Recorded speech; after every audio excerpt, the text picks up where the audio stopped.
I'm Julie Zenner along with Dennis Anderson, and here's what's coming up on Almanac North. Chaos during the final hours led to adjournment of the Minnesota Legislature without agreement on some key bills. What happens next? Well, local lawmakers are here with an update. An enhanced demographic database could be a boon for businesses and local government. We'll talk about the Minnesota Compass online tool. And we'll have the week's business headlines and a news file story from 25 years ago. It's all coming up next on Almanac North.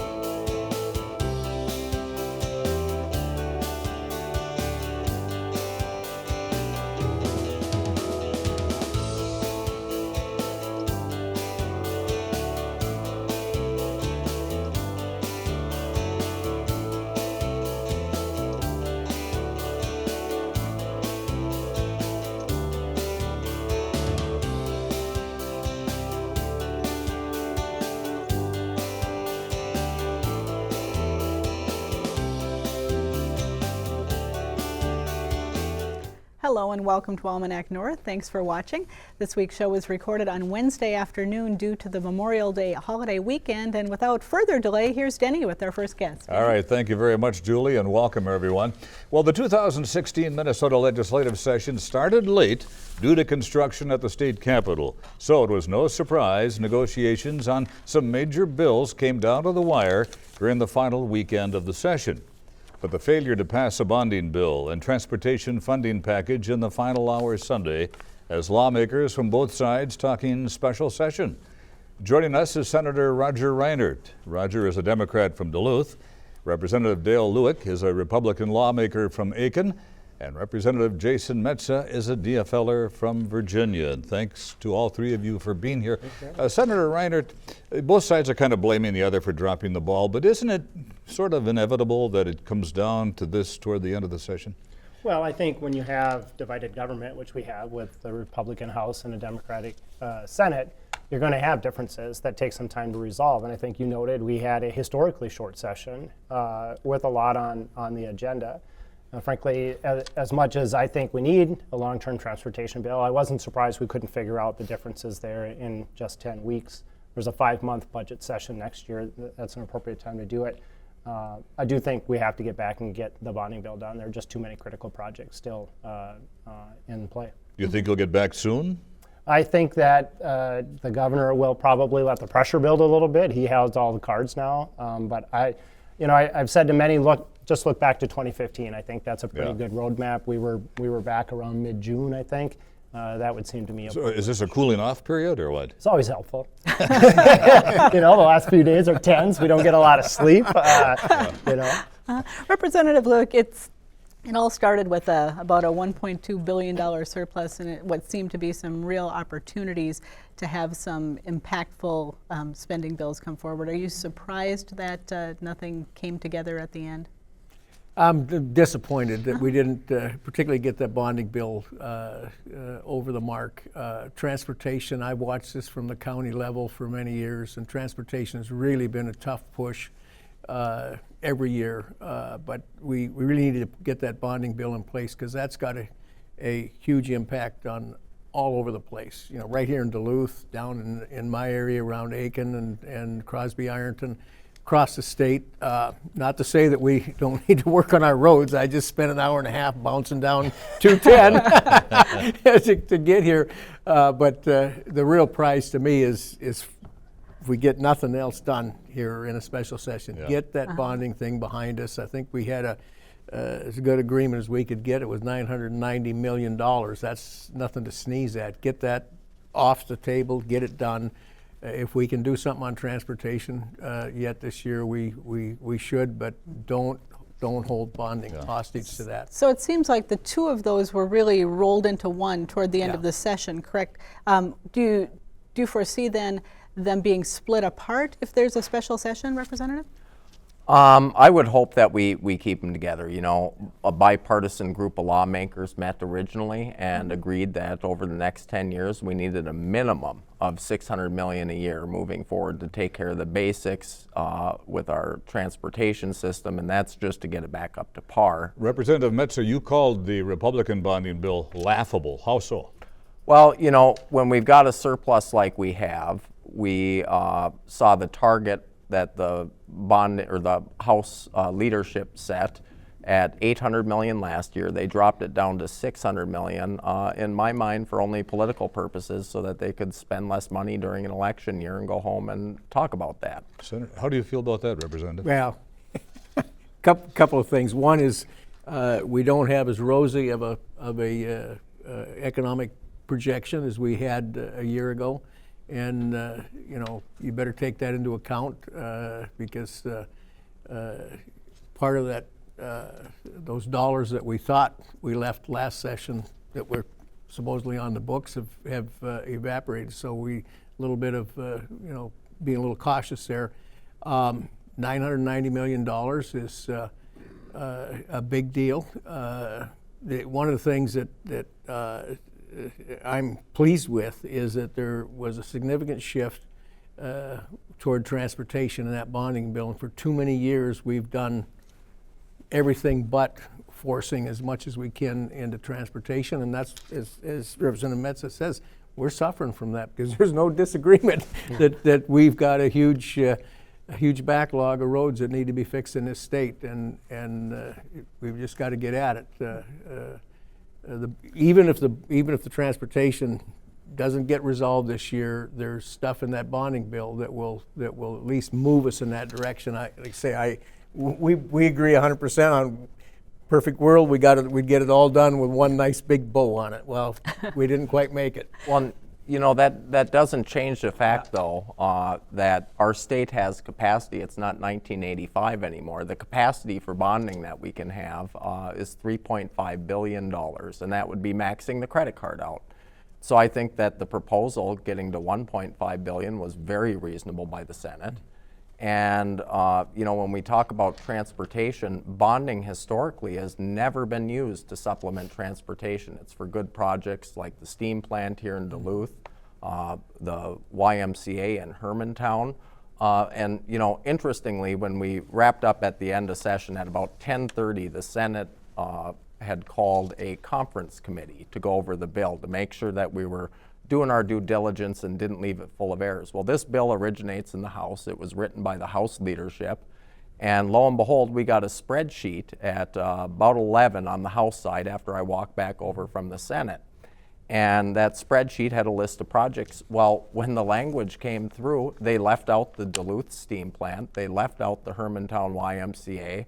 And instead of a $1.2 billion appropriation, it was $1.2 million. And when we make laws, words matter, period. And so we would have been in a special session because of that sloppy, rushed writing. And I think it's unfortunate. And Minnesotans right now should be really upset with their leaders, including me. I was at the table there too.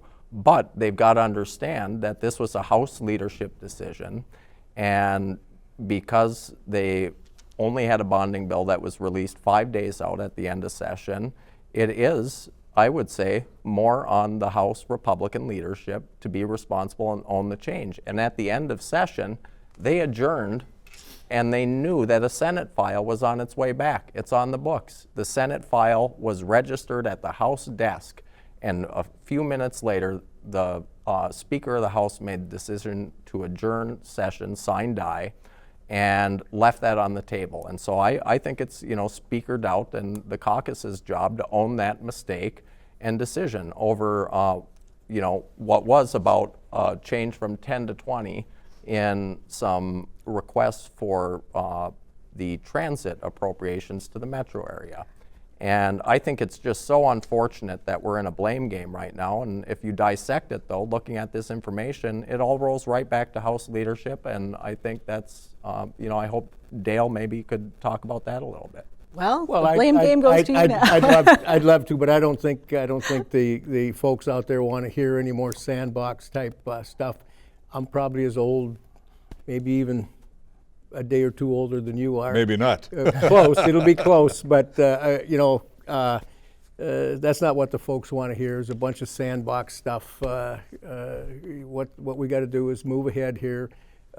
We were close and get it figured out. I mean, I think everybody at the table here, including Jason, left the sandbox and that kind of stuff a long time ago. So let's not bore the fine citizens out there in the Northeast with a bunch more, who did what? I mean, give me a break here. Roger, do you think the citizens of Duluth were happy that the steam plant was left out of the language but in the spreadsheet?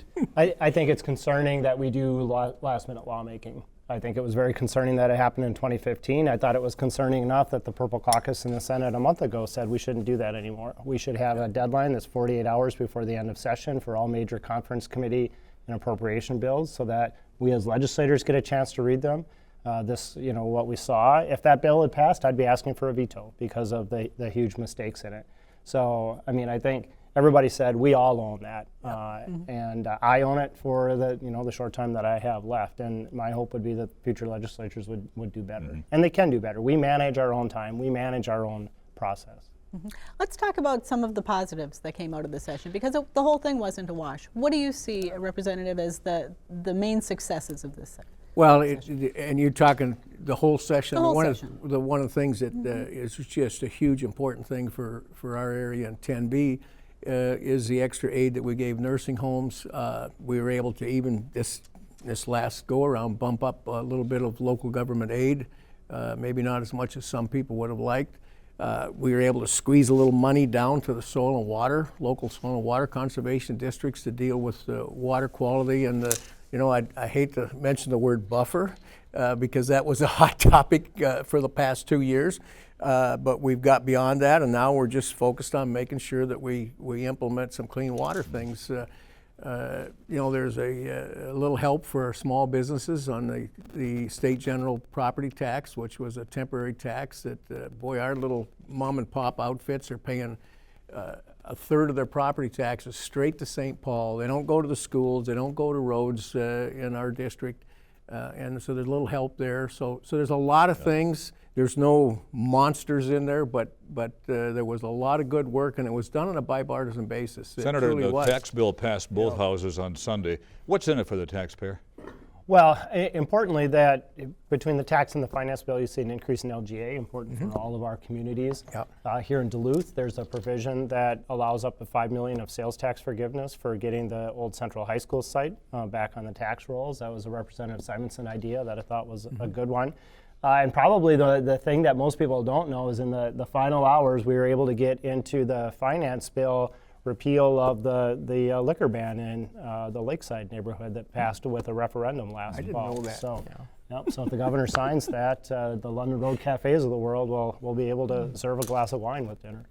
Representative Metsa, what's good for the Iron Range? Well, our major take-home this year was, and I got to give the speaker credit where it's due now, is we were able to get the incentive package we talked about on here last time to attract the siding, the mystery siding company, as we're calling it in the public right now. So we got all the tools, and I think between DEED, the IRRRB, and now this legislation that passed, I actually by chance last night bumped into a few of the decision makers on that at dinner when I brought my wife out at Boomtown in Eveleth, and they were very pleased that we passed those incentives. I think one other important thing that we did pass, and Roger could probably speak to this as well, and Dale, was the veteran changes that we adjusted for the taxes. And I know that was very, very important to our veterans here, Disabled American Veteran Group in Region 6. So that made some changes that saves them a few bucks. And Quickly, what's in it for the Aitkin area this year? Well, that small business tax reform was huge, and I'll tell you, there's a young Finnish gentleman by the name of Don Niemi. I think he's probably pushing close to 80, maybe not, but and he's a sitting county commissioner. Was our county assessor in Aitkin County for years. He worked tirelessly on this. He was down there. It was like I get up in the morning and there came Don to have coffee, and he drove down from Aitkin. And so that, you can't stress enough the importance of that local involvement from other officials, particularly, you know, I sat at the Aiken County Board table again yesterday with a bunch of my compadres, and we talked about that. But that was really big, and that's an example of how those folks out in the hinterland, so to speak, can really make a difference. We're going to have to leave it there. Yep. Thank you very much, gentlemen. Thank you, Appreciate it. Thank very you. kindly.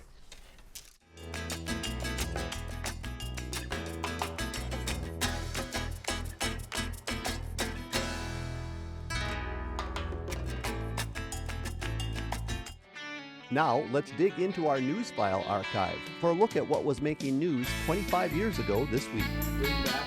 Divers with Explorations International have searched the world's oceans to find pieces of history lost beneath the waves. And the history they've discovered in Lake Superior belongs to Wisconsin's logging industry. These mammoth logs are the last remains of the towering white pine forests which used to cover Wisconsin. Those trees of Paul Bunyan's stories are gone today, but divers hope to retrieve the logs, which have been beautifully preserved by the icy waters. To go back a little bit in time, which we do every time we go underneath the water, and bring it up for everyone to share in that history. Explorations International wants to showcase these logs by building a 19th century sawmill and museum. The project could attract visitors from across the country, and local community leaders are excited by the idea. Anything you do that you bring up from the past that all you young people never were around for, why, it is interesting. No site has been established yet for the sawmill, and divers may not begin lifting the logs until later this summer. But local business leaders hope the logs beneath these waves will be Ashland's sunken treasure, as the sawmill project brings more tourists into town. Lisa Blagan, KDLH News.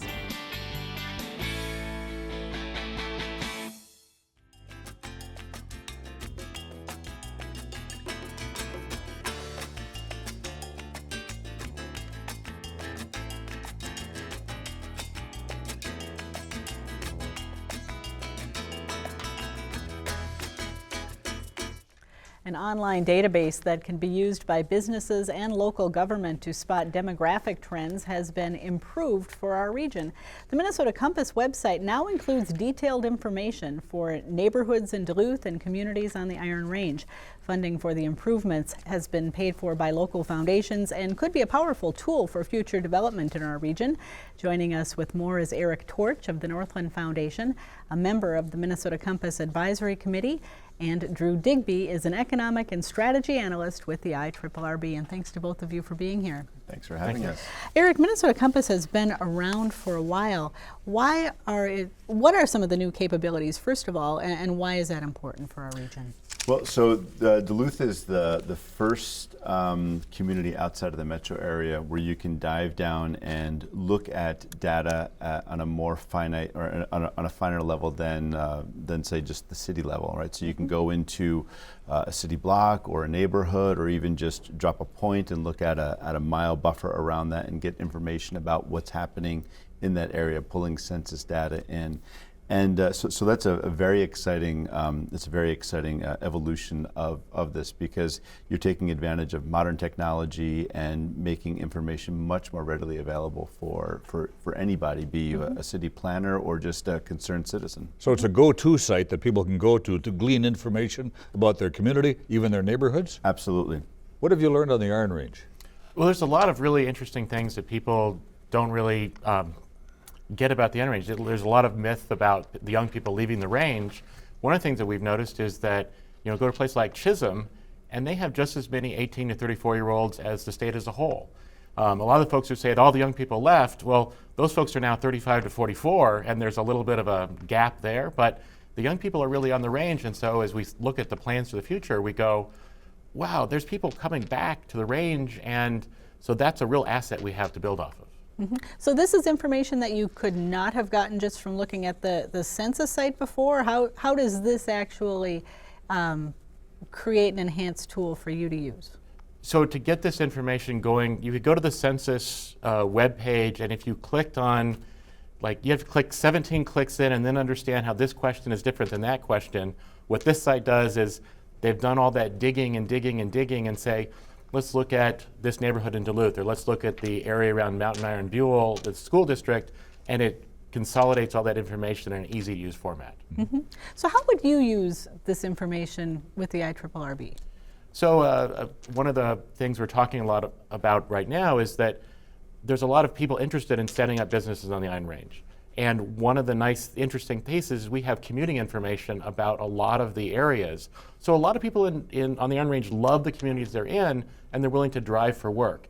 And right away we can say, oh, the folks in Virginia, well, 20-something% of them will drive more than 25 miles or 30 minutes to work because they love Virginia, but they want a good job, and so they do that. So we can use that, and we can go out to business and say, look, people are willing to drive for a good job, but they really love where they live, whether it's Chisholm or Virginia or another place. So the labor pool might be bigger than it looks like to them at first blush as they're looking to locate in one community versus another, because people are willing to drive from the rest of the range to get to those jobs? Is Folks that are willing kind to of drive. part of the message? The other piece that we really use a lot of is that the education levels on the Iron Range are pretty nice. There's a really good group of technically educated folks, and we can dive into all the details if somebody needs that. But if you want a quick look, you can see just how many people have gone beyond high school and gotten some kind of a college education, or in certain places just a lot more people with BA degrees. And that's really useful to kind of show somebody really quickly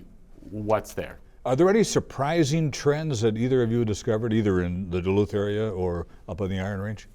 I think there's a couple of really interesting points that that we've seen just in some initial looks at the data in Duluth. So if you look at, one of the things that we've done is that you could look and see what elementary school area and pull data for that. So for instance, in the Myers-Wilkins attendance area, that school area has the highest number of children under 5 in the city. So it's 910 area that go within the Myers-Wilkins district or the Myers-Wilkins school is there.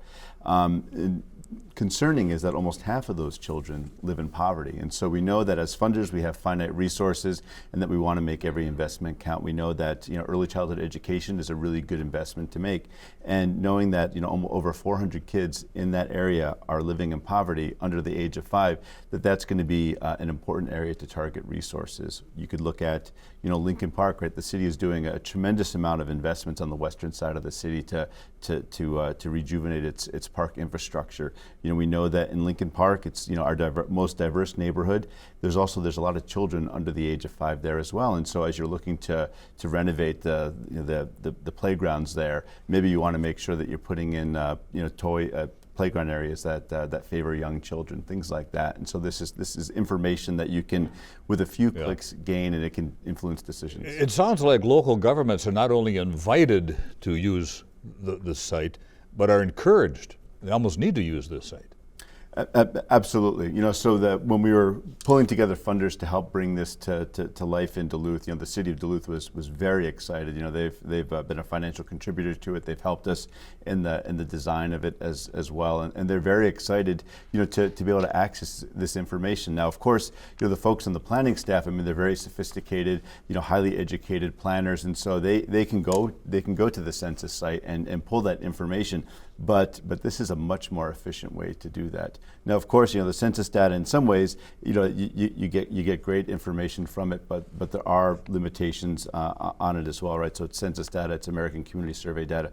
It doesn't give you the more qualitative information that you might desire, like which community on the Iron Range makes the best pizza or something like that. Yeah. But we'll just let the user go and find it themselves. Now, I understand that the site also includes a build your own profiles tool. How does that work, and are there resource people around to help people who might want to use it actually get some meaningful information out of it? Sure. So Wilder put together some online tutorial tools to help the end user look around and sort of see what how to build your own profiles. So you can do a shape. So you can kind of click your own shape and draw a shape on the map. You could drop a dot instead of buffer. So maybe it's a 1 mile buffer, a 1/4 mile buffer, and it pulls data from around there.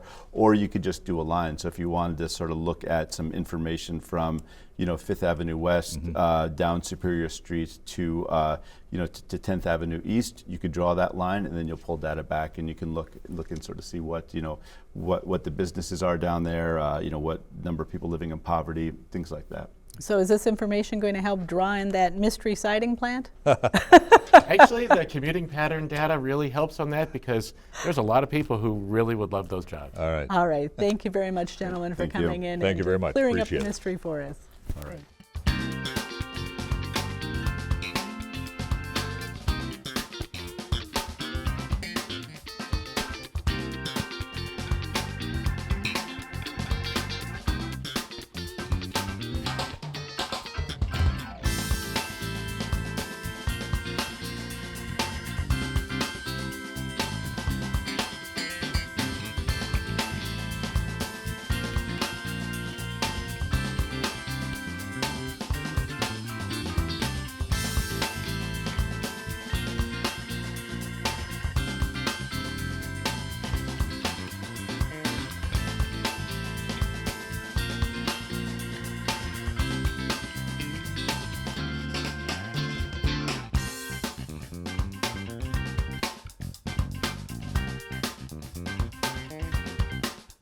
Okay, let's take a look now at the week's business headlines from Business North. Former Duluth Mayor Don Ness was selected to be Executive Director of Workforce Training and Community Development at Lake Superior College in Duluth.